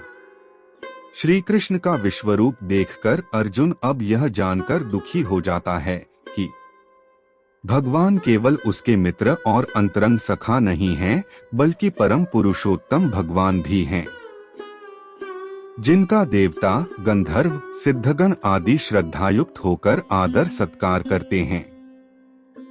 इसलिए वह यह सोचकर शोक व्यक्त करता है कि उसने उन्हें केवल अपना मित्र समझकर उनका अनादर करने की धृष्टता की। प्रतिष्ठित और सम्मानित व्यक्तियों के प्रति आदर प्रकट करने के लिए उनका प्रथम नाम नहीं लिया जाता। इसलिए अर्जुन व्याकुल हो जाता है कि उसने घनिष्ठता के कारण अपनी पद प्रतिष्ठा को श्री कृष्ण के समतुल्य समझा और धृष्टता पूर्वक उन्हें स्नेहपूर्वक संबोधनों मेरे मित्र, मेरे सखा और हे कृष्ण जैसे संबोधनों से पुकारा। अतः वह अपने उन सब कृत्यों के लिए क्षमा याचना करता है जो उसने भगवान श्री कृष्ण के व्यक्तित्व की दिव्यता की विस्मृति के कारण किए। भगवत गीता अध्याय 11 श्लोक 43। आप समस्त चर अचर के स्वामी और समस्त ब्रह्मांडों के जनक हैं। आप परम पूजनीय आध्यात्मिक गुरु हैं। हे अतुल्य शक्ति के स्वामी, जब समस्त तीनों लोकों में आपके समतुल्य कोई नहीं है, तब आपसे बढ़कर कोई कैसे हो सकता है। अर्थात अर्जुन कहता है कि श्री कृष्ण महानतम और सर्वश्रेष्ठ हैं। पिता पुत्र से सदैव वरिष्ठ होता है। श्री कृष्ण सभी जनकों के जनक हैं। समान रूप से वे विद्यमान सभी आध्यात्मिक गुरुओं के गुरु हैं। सृष्टा ब्रह्मा प्रथम आध्यात्मिक गुरु थे जिन्होंने अपने शिष्यों को ज्ञान दिया और जो गुरु परंपरा के अंतर्गत निरंतर जारी रहा। किंतु ब्रह्मा ने श्री कृष्ण से वैदिक ज्ञान अर्जित किया था। श्रीमद् भागवत में उल्लेख है, श्री कृष्ण ने प्रथम जन्मा ब्रह्मा के हृदय में वैदिक ज्ञान प्रकट किया। इसलिए वे परम आध्यात्मिक गुरु हैं। श्वेताश्वत्रोपनिषद में उल्लेख है, भगवान के समतुल्य कोई नहीं है और न ही कोई उनसे श्रेष्ठ है। श्री कृष्ण वेदों के ज्ञाता हैं। यह मानकर अर्जुन उनके संबंध में उपर्युक्त गुणों का वर्णन कर रहा है। भगवत गीता अध्याय 11 श्लोक 44। इसलिए हे पूजनीय भगवान, मैं आपके समक्ष नतमस्तक होकर और साष्टांग प्रणाम करते हुए आपकी कृपा प्राप्त करने की याचना करता हूँ। जिस प्रकार पिता पुत्र के हठ को सहन करता है, मित्र इष्टता को और प्रियतम अपनी प्रेयसी के अपराध को क्षमा कर देता है, उसी प्रकार से कृपा करके मुझे मेरे अपराधों के लिए क्षमा कर दो। अर्थात अपने व्यवहार को भगवान के प्रति अपराध मानते हुए अर्जुन क्षमा याचना कर रहा है। श्री कृष्ण के साथ परस्पर संपर्क में जैसे खेलते, खाते, उपहास, वार्तालाप और विश्राम करते हुए उसने ऐसा मान सम्मान नहीं दर्शाया जैसा कि सर्वशक्तिमान भगवान के प्रति दिखाया जाना अपेक्षित होता है। अपने प्रियजनों के साथ प्रेम संबंधों की अति घनिष्ठता के कारण किसी प्रकार के अनौपचारिक व्यवहार को कोई घृष्टता नहीं मानता। किसी शासकीय अधिकारी को यह अधिकार नहीं होता कि वह देश के राष्ट्रपति का उपहास उड़ाए, किंतु राष्ट्रपति का निजी मित्र उसे तंग करे, उसका उपहास उड़ाए, यहाँ तक कि उसे फटकार भी दे, तब भी राष्ट्रपति इस पर कोई आपत्ति नहीं करता, अपितु इसके विपरीत वह अपने अंतरंग मित्र के उपहास को अपने अधीनस्थ अधिकारियों से मिलने वाले सम्मान से अधिक महत्व देता है। हजारों लोग सेना नायक को सल्यूट देते हैं।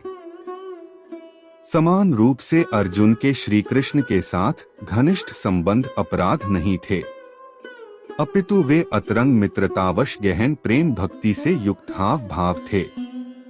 फिर भी वह विनम्र भाव से निष्ठावान भक्त होने के कारण विनम्रता पूर्वक अनुभव करता है कि उससे अपराध हुआ है। भगवत गीता अध्याय 11 श्लोक 45। पहले कभी न देखे गए आपके विराट रूप का अवलोकन कर मैं अत्यधिक हर्षित हो रहा हूँ और साथ ही साथ मेरा मन भय से कांप रहा है। इसलिए हे देवेश, हे जगन्नाथ, कृपया मुझ पर दया करें और मुझे पुनः अपना आनंदमयी स्वरूप दिखाएं। अर्थात भक्ति दो प्रकार की होती है, एक ऐश्वर्य भक्ति और दूसरी माधुर्य भक्ति। ऐश्वर्य भक्ति में भगवान के सर्वशक्तिशाली स्वरूप के चिंतन द्वारा भक्त भक्ति में तल्लीन होने के लिए प्रेरित होता है। ऐश्वर्य भक्ति में भय और श्रद्धा के भाव की प्रधानता होती है। ऐसी भक्ति में भगवान से दूरी और औपचारिक रूप से शिष्टाचार का पालन करना सदैव आवश्यक समझा जाता है। द्वारकावासी और अयोध्यावासी ऐश्वर्य भक्ति के उदाहरण हैं, जो श्री कृष्ण और भगवान श्री राम का आदर सम्मान अपने राजा के रूप में करते थे। सामान्य नागरिक अपने राजा के प्रति अत्यंत निष्ठावान और आज्ञाकारी होते हैं, यद्यपि उनके उसके साथ कभी घनिष्ठ संबंध नहीं होते। माधुर्य भक्ति में भक्त भगवान के साथ निष्ठा के संबंध का अनुभव करते हैं। ऐसी भक्ति में यह भाव प्रमुख रहता है कि श्री कृष्ण मेरे हैं और मैं उनका हूँ। वृंदावन के ग्वाल बाल जो श्री कृष्ण से सखा भाव का प्रेम करते हैं, यशोदा और नंद बाबा जो कृष्ण से अपने बालक के रूप में प्रेम करते हैं, और गोपियां जो उनसे अपने प्रियतम के रूप में प्रेम करती हैं, ये सब माधुर्य भक्ति के उदाहरण हैं। माधुर्य भक्ति ऐश्वर्य भक्ति की अपेक्षा अत्यंत मधुर है। जगतगुरु श्री कृपालु जी महाराज वर्णन करते हैं, भगवान का दिव्य आनंद उसके सभी रूपों में अत्यंत मधुर होता है, किंतु फिर भी इसकी श्रेणियां हैं। भगवान की द्वारका की लीलाओं का आनंद मधुर और मथुरा की लीलाओं का आनंद अति मधुर तथा ब्रज की लीलाओं का आनंद मधुरतम है। माधुर्य भक्ति में भगवान के ऐश्वर्य और सर्वशक्तिशाली स्वरूप को भुला दिया जाता है। भक्त भगवान कृष्ण के साथ 4 प्रकार से संबंध स्थापित करता है। दास्य भाव, श्री कृष्ण हमारे स्वामी हैं और मैं उनका सेवक। स्वयं को श्री कृष्ण का दास मानने जैसी रक्तक और पत्रक आदि की भक्ति दास्य भाव की भक्ति थी। भगवान को अपनी माता और अपना पिता मानने का भाव भी दास्य भक्ति की श्रेणी है और इसे भी दास्य भाव में सम्मिलित किया गया है। सख्य भाव, श्री कृष्ण हमारे सखा हैं और मैं उनका अंतरंग सखा हूँ। श्रीदामा मधुमंगल धनसुख मनसुख की भक्ति सखा भाव की भक्ति थी। वात्सल्य भाव, श्री कृष्ण हमारे बालक हैं और मैं उनका माता पिता हूँ। यशोदा और नंद की भक्ति वात्सल्य भाव की भक्ति थी। माधुर्य भाव, श्री कृष्ण हमारे प्रियतम और मैं उनकी प्रेयसी हूँ। वृंदावन की गोपियों की भक्ति माधुर्य भाव की भक्ति थी। अर्जुन सखा भाव वाले भक्त है और भगवान के साथ भातृभाव के संबंध का आनंद पाते हैं। भगवान के विराट रूप और दिव्य रूप को देखकर अर्जुन को अद्भुत विस्मय और श्रद्धा का अनुभव होता है, किंतु फिर भी वह सख्य भाव की माधुर्यता चाहता है, जिसका स्वाद लेने का वह पहले से ही आदी था। इसलिए वह श्री कृष्ण से अपने सर्वशक्तिमान विराट स्वरूप, जिसे वह अब देख रहा है, को छिपाने और पुनः अपने परम पुरुषोत्तम मानव रूप में प्रकट होने की प्रार्थना करता है। भगवत गीता अध्याय 11 श्लोक 46। हे सहस्र बाहु, यद्यपि आप समस्त सृष्टि में अभिव्यक्त हैं, किंतु मैं तुम्हारे मुकुटधारी चक्र और गदा उठाए हुए चतुर्भुज नारायण रूप के दर्शन करना चाहता हूँ। अर्थात श्री कृष्ण की विशेष कृपा से अर्जुन भगवान का विश्वरूप देख चुका है, जिसका दर्शन कोई सरलता से नहीं कर सकता। अर्जुन को यह अनुभव होता है कि श्री कृष्ण उसके केवल मित्र ही नहीं है, अपितु उससे बढ़कर उनका अनुपम व्यक्तित्व है। उनका दिव्य स्वरूप अनगिनत ब्रह्मांडों को अपने में समेटे हुए है। फिर भी वह उनके अनंत ऐश्वर्यों के प्रति आकर्षित नहीं होता। सर्वशक्तिमान भगवान की ऐश्वर्य भक्ति का अनुसरण करने में उसकी कोई रुचि नहीं है, अपितु इसके विपरीत वह सर्वशक्तिमान भगवान का पुरुषोत्तम रूप देखना पसंद करते हैं, ताकि वह उनके साथ पहले जैसे मित्रवत संबंध बनाए रख सके। भगवान श्री कृष्ण को सहस्रबाहु संबोधन से पुकारने का तात्पर्य हजारों भुजाओं वाले से है।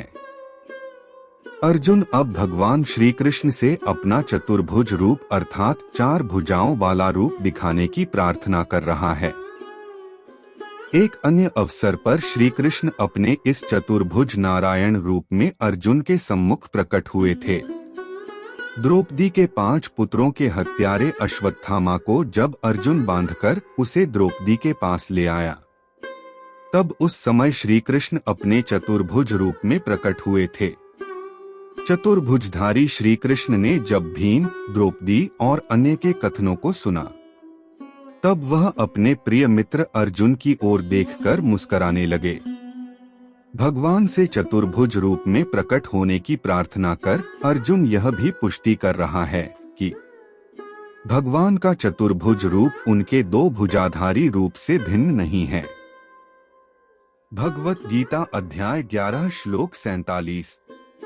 आनंद में भगवान ने कहा, हे अर्जुन, तुम पर प्रसन्न होकर मैंने अपनी योगमाया शक्ति द्वारा तुम्हें अपना दीप्तिमान अनंत और आदि विश्व रूप दिखाया। तुमसे पहले किसी ने मेरे इस विराट रूप को नहीं देखा। अर्थात क्योंकि अर्जुन भयभीत हो गया था और इसलिए उसने यह विनती की कि भगवान अपने विराट रूप को छिपा लें। श्री कृष्ण अब अर्जुन को धैर्य बंधाते हुए स्पष्ट करते हैं कि उन्होंने अपनी कृपा से उसे अपना विराट रूप देखने के लिए उसे दिव्य दृष्टि प्रदान की थी, न कि दंड के रूप में, क्योंकि वह उससे अति प्रसन्न थे।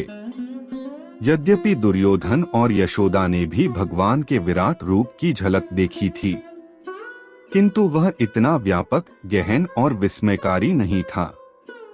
श्री कृष्ण ने अपनी योगमाया शक्ति की सहायता से अर्जुन को दिव्य दृष्टि प्रदान की थी। यह भगवान की दिव्य सर्वोच्च शक्ति है, जिसका उल्लेख उन्होंने कई संदर्भों जैसे कि श्लोक 4.5 एवं 7.25 में किया है। इसी योगमाया शक्ति के कारण वे एक ही समय में संभव को असंभव और असंभव को संभव कर सकते हैं। भगवान की यह दिव्य शक्ति उनके साकार रूप में भी प्रकट होती है और हिंदू धर्म में ब्रह्मांड की मातृत्व दिव्य शक्ति के रूप में राधा, दुर्गा, लक्ष्मी, काली, सीता, पार्वती आदि के रूप में इसकी पूजा की जाती है। भगवत गीता अध्याय 11 श्लोक 48। हे कुरुश्रेष्ठ, न तो वेदों के अध्ययन से और न ही यज्ञ, कर्मकांडों, दान, पुण्य से, यहाँ तक कि कठोर तप करने से भी किसी जीवित प्राणी ने मेरे विराट रूप को कभी नहीं देखा है जिसे तुम देख चुके हो। अर्थात भगवान श्री कृष्ण बताते हैं कि मनुष्य के स्वयं के प्रयत्नों द्वारा वैदिक ग्रंथों का अध्ययन करने, धार्मिक अनुष्ठानों का पालन करने, घोर तपस्या करने, अन्न एवं जल का त्याग करने आदि जैसे भक्त के स्वयं के प्रयास उनके विराट रूप का दर्शन करने हेतु उनकी दिव्य दृष्टि प्राप्त करने के लिए किसी भी प्रकार से पर्याप्त नहीं है। यह केवल और केवल उनकी दिव्य कृपा एवं उनकी उदारता से ही प्राप्त होती है। इसी प्रकार वेदों में इसे बार बार दोहराया गया है। परम प्रभु की कृपा के अमृत में निमज्जित हुए बिना कोई उसे नहीं देख सकता। इसके पीछे का तर्क अत्यंत स्पष्ट है। जीवात्मा की भौतिक आंखें पंच महाभूतों से बनी हैं, किंतु भगवान दिव्य स्वरूप हैं। उनके दिव्य स्वरूप का दर्शन करने के लिए जीवात्मा को दिव्य आंखें चाहिए। जब भगवान जीवात्मा पर कृपा करते हैं, तब वे दिव्य शक्ति द्वारा हमारी आंखों को दिव्य दृष्टि प्रदान करते हैं और तभी जीवात्मा उन्हें देख सकती है। अगर कोई वेदों और पुराणों का ज्ञाता यह कहता है कि संजय ने भी उस विराट रूप को देखा होगा जिसे अर्जुन ने देखा था। महाभारत में इस परिप्रेक्ष्य में उल्लेख मिलते हैं कि संजय के भगवत स्वरूप गुरु वेदव्यास की कृपा से संजय को दिव्य दृष्टि प्राप्त हुई थी, ताकि वह युद्ध में घटित होने वाली घटनाओं का विवरण धृतराष्ट्र को सुनाने में सक्षम हो सके। इसलिए उसने भी अर्जुन के समान भगवान का विराट रूप देखा। किंतु बाद में जब दुर्योधन का वध हुआ, तब शोक संतृप्त संजय की दिव्य दृष्टि भी लुप्त हो गई थी। भगवत गीता अध्याय 11 श्लोक 49। मेरे भयानक रूप को देखकर तुम न तो भयभीत हो और न ही मोहित हो। भयमुक्त और प्रसन्नचित्त होकर मेरे पुरुषोत्तम रूप को देखो। अर्थात श्री कृष्ण निरंतर अर्जुन को धीरज बंधाते हुए कह रहे हैं कि भयभीत होने की अपेक्षा उसे मेरे विराट रूप का दर्शन करने का सौभाग्य प्राप्त होने पर आनंदित होना चाहिए। आगे वह कहते हैं कि अर्जुन अब भय मुक्त होकर पुनः मेरे पुरुषोत्तम रूप को देखो। भगवत गीता अध्याय 11 श्लोक 50। संजय ने कहा है, ऐसा कहकर वासुदेव के करुणामय पुत्र ने पुनः अपना चतुर्भुज रूप प्रकट किया और फिर अपना 2 भुजाओं वाला सुंदर रूप प्रदर्शित कर भयभीत अर्जुन को सांत्वना दी।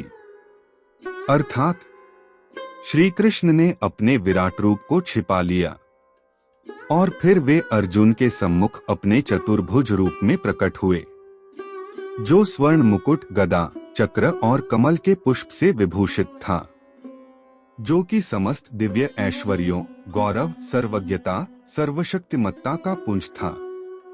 श्री कृष्ण का चतुर्भुज रूप उसी प्रकार से भय और श्रद्धा को उत्पन्न करता है, जैसा कि किसी राज्य के नागरिकों का उनके राजा के प्रति होता है। किंतु अर्जुन श्री कृष्ण का सखा था, इसलिए श्रद्धा और भय के भाव से युक्त भक्ति उसे कभी संतुष्ट नहीं कर सकती थी। वह श्री कृष्ण के साथ खेला, उनके साथ अन्न ग्रहण किया, अपने व्यक्तिगत रहस्यों को परस्पर बांटा। इस प्रकार की सखा भाव की आनंदमयी भक्ति ऐश्वर्य भक्ति से अत्यंत मधुर होती है। इसलिए अर्जुन की सखा भक्ति की भावना को पुष्ट करने के लिए श्री कृष्ण ने अंततः अपना चतुर्भुजी रूप भी छिपा लिया और अपने मूल 2 भुजाओं वाले मनोहारी रूप में परिवर्तित हो गए। एक बार वृंदावन में श्री कृष्ण गोपियों के साथ रासलीला कर रहे थे और जब वे अचानक उनके बीच में से ओझल हो गए, तब गोपियां उनसे पुनः प्रकट होने की विनती करने लगी। उनके अनुनय विनय को सुन श्री कृष्ण वहां पुनः चतुर्भुज रूप में प्रकट हुए। गोपियों ने उन्हें विष्णु भगवान समझा और उनका श्रद्धापूर्वक सत्कार किया। किंतु गोपियां उनके उस रूप पर मोहित न होकर उनके साथ और समय व्यतीत करना न चाहकर वहां से चली जाती है। उनका श्री कृष्ण के भगवान विष्णु वाले रूप के प्रति कोई आकर्षण नहीं था, क्योंकि उनकी आत्मा भगवान श्री कृष्ण को प्राण प्रियतम के रूप में देखने की आदी थी। बाद में फिर जब राधा रानी वहां प्रकट होती हैं, तो उन्हें देखकर उनके प्रेम में विह्वल होकर श्री कृष्ण के चतुर्भुजी रूप की 2 भुजाएं स्वतः लुप्त हो गई और उन्होंने पुनः अपना 2 भुजाओं वाला रूप धारण कर लिया। भगवत गीता अध्याय 11 श्लोक 51। अर्जुन ने कहा, हे जनार्दन, आपके 2 भुजा वाले मनोहर मानव रूप को देखकर मुझ में आत्मसंयम लौट आया है और मेरा चित्त स्थिर होकर सामान्य अवस्था में आ गया है। अर्थात श्री कृष्ण के मनमोहक सुंदर 2 भुजाओं वाले रूप का दर्शन अर्जुन के सख्य भाव की पुनः पुष्टि और प्रबलता को व्यक्त करता है। इसलिए अर्जुन कहता है कि उसने अपना धैर्य पुनः प्राप्त कर लिया है और उसकी मनोदशा सामान्य हो गई है। पांडवों के साथ श्री कृष्ण की लीलाओं को देखकर नारद मुनि पहले ही अर्जुन के ज्येष्ठ भ्राता युधिष्ठिर को बता चुके थे। श्री कृष्ण आपके घर में आपके साथ भ्राता के रूप में निवास करते हैं। इसलिए अर्जुन सौभाग्यवश श्री कृष्ण के साथ परस्पर भ्रातव्य और प्रिय सखा जैसा आचार व्यवहार करने का आदी था। भगवत गीता अध्याय 11 श्लोक 52 से 53। परम प्रभु ने कहा, मेरे जिस रूप का तुम अवलोकन कर रहे हो उसे देख पाना अति दुष्कर है। यहाँ तक कि स्वर्ग के देवताओं को भी इसका दर्शन करने की उत्कंठा होती है। मेरे इस रूप को न तो वेदों के अध्ययन, तपस्या, दान और यज्ञों जैसे साधनों द्वारा देखा जा सकता है, जैसा कि तुमने देखा है। अर्थात अर्जुन को अपना विराट रूप दिखाने और उसकी सराहना करने के पश्चात तथा उसका दर्शन अन्यों के लिए दुर्लभ बताते हुए अब श्री कृष्ण अपने साकार भगवान वाले रूप के लिए अर्जुन के सखा भाव के प्रेम को कम नहीं करना चाहते। वे इस पर बल देते हुए कहते हैं कि स्वर्ग के देवता भी भगवान को उनके 2 भुजा वाले उस साकार रूप में देखना चाहते हैं, जिस रूप में वे अर्जुन के समक्ष खड़े हैं। इस रूप को किसी प्रकार के वैदिक अध्ययनों, तपस्याओं और यज्ञों द्वारा देखा जाना संभव नहीं है। आध्यात्मिकता का मुख्य सिद्धांत यह है कि भगवान को हम अपने प्रयत्नों या सामर्थ्य द्वारा नहीं जान सकते, किंतु जो भगवान की भक्ति में तल्लीन है, ऐसे भक्त उनकी कृपा से उन्हें जानने की पात्रता प्राप्त कर लेते हैं। तब उनकी कृपा से वे उन्हें सुगमता से देखने में समर्थ हो जाते हैं। मुंडकोपनिषद में वर्णन है, भगवान को आध्यात्मिक प्रवचनों या बुद्धि द्वारा जाना नहीं जा सकता। उसे विभिन्न प्रकार के उपदेशों को सुनकर भी नहीं जाना जा सकता। अगर इन साधनों द्वारा भगवान के साकार रूप को जाना नहीं जा सकता, तब फिर कैसे उन्हें इस रूप में देखा जा सकता है। अब आगे श्री कृष्ण इसका रहस्योद्घाटन करेंगे। भगवत गीता अध्याय 11 श्लोक 54। हे अर्जुन, मैं जिस रूप में तुम्हारे समक्ष खड़ा हूँ उसे केवल अनन्य भक्ति से जाना जा सकता है। हे शत्रुहंता, इस प्रकार मेरी दिव्य दृष्टि प्राप्त होने पर ही कोई वास्तव में मुझ में एकीकृत हो सकता है। अर्थात इस श्लोक में भी श्री कृष्ण इस पर बल देते हैं कि केवल और केवल भक्ति ही उन्हें प्राप्त करने का उचित साधन है। पहले श्लोक संख्या 11.48 में उन्होंने कहा था कि केवल प्रेममयी भक्ति द्वारा ही उनके विराट रूप का दर्शन किया जा सकता है।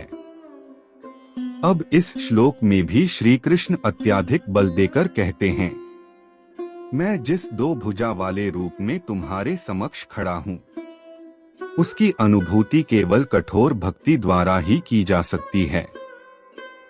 वैदिक ग्रंथों में इसे भी बार बार दोहराया गया है। केवल भक्ति ही हमें भगवान के साथ एकीकृत करती है। उसका दर्शन करने के लिए केवल भक्ति ही हमारी सहायता करेगी। उसे केवल भक्ति द्वारा अनुभव किया जा सकता है। केवल भक्ति ही उसकी प्राप्ति में हमारी सहायता करेगी। भगवान सच्ची भक्ति में बंध जाते हैं, जो सभी मार्गों में सर्वोत्तम है। उद्धव, मैं अपने भक्तों के वश में हो जाता हूँ और वे मुझे जीत लेते हैं, किंतु जो मेरी भक्ति में लीन नहीं हैं, वे चाहे अष्टांग योग का पालन करें, सांख्य दर्शन या अन्य दर्शनों का अध्ययन करें, पुण्य कर्म और तपस्या करें, तब भी वे कभी मुझे नहीं पा सकते। मैं केवल प्रेममयी भक्ति के माध्यम से ही प्राप्य हूँ। जो श्रद्धा के साथ मेरी भक्ति में तल्लीन रहते हैं, वे मुझे बहुत प्रिय है। बिना भक्ति के कोई भी भगवान को प्राप्त नहीं कर सकता। चाहे कोई अष्टांग योग, तपस्या, ज्ञान और विरक्ति का कितना भी अभ्यास क्यों न कर ले। भक्ति क्या है, इसका वर्णन श्री कृष्ण अगले श्लोक में करेंगे। भगवत गीता अध्याय 11 श्लोक 55।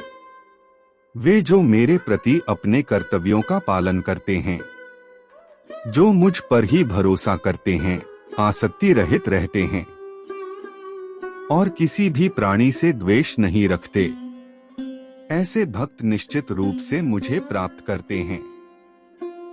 अर्थात 9वें अध्याय के अंत में श्री कृष्ण ने अर्जुन से कहा था कि अपने मन को मुझ में स्थिर और समर्पित करो।